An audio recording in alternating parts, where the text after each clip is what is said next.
Laki.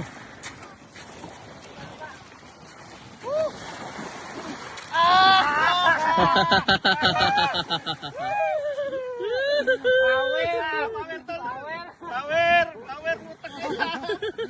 Laki oh. Ha? Wait lang.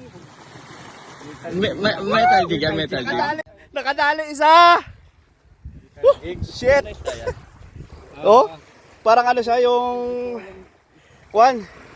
Nakadali tayo, metal jig ang gamit, 20 grams. Ayan oh.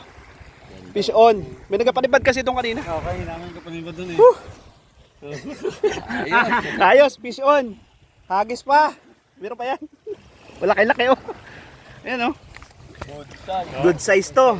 Oh. Ah. Hagis pa, hagis pa. Hagis pa, fish on yan.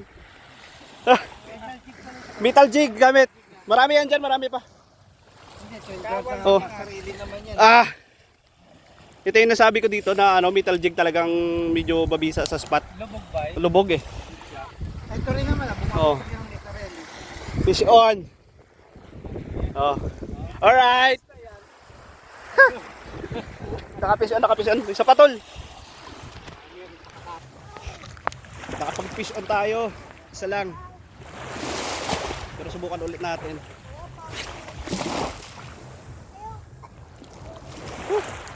Putol yung ano natin. Micro jig kasi nagkaroon ng buhol. Ayan oh. Sumabit, sayang. Na-donate na naman yung micro jig na isa na naka-fish on. Ano? Ito yung nahuli. Ayan, isa. Kaso ang problema, donated yung isa. Iyak malala. Yeah.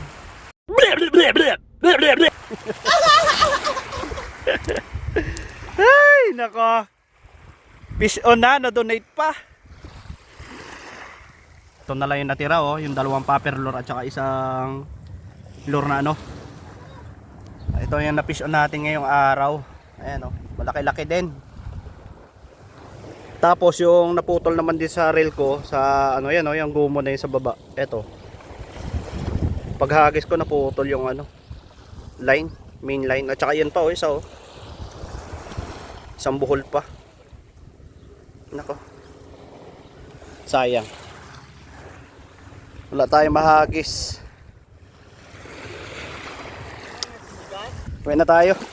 Ayusin ko na lang tong line ko. Shish. Sayang, hindi ko lang dala yung GoPro. Nakunan sana yung pag-fish on kanina.